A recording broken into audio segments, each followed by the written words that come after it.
Tai mums labai svarbu, kad mūsų darbuotojai būtų kompetitingi, būtų profesionalūs, nuolatos tobulintų savo žinias, jas taikytų darbe ir būtent kurtų didesnę vertę sau ir įmonei. Tai yra tiesiog įkvepianti diena, nes tikrai tu matai, kaip darbuotojas pasikeitė per tą 1,5 metų. Ir dabar tu matai tą darbuotoją visai kitokį, kuris drąsiai ant scenos pristato projektą, pristato problemas, kažkokį tai sprendimą, tu matai atlaisvėjusi, tu matai puikiai bendradarbiaujantį, dirbantį komandą ir tai labai džiugina. Talentų akademija tai yra unikalių žmonių radimas. Ką jinai duoda, sakykime, tas susibūrimas ir ta ugnis žmonių akise, tai tiesiog tai yra wow.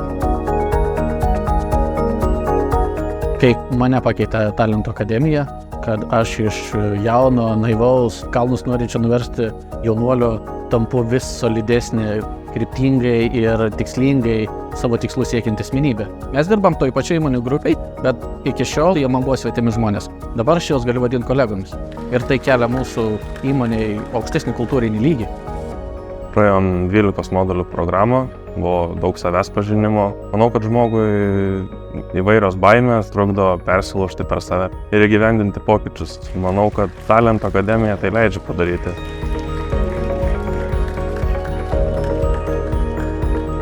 Šios žinios, kurias gavome akademijos metu, yra tikrai neįkainuojamos.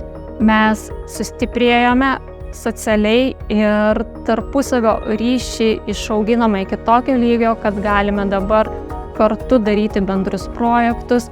Tik kartu dirbdami kaip viena komanda mes galėsime įdiegti inovacijas ir statyti ateities laivus kartu.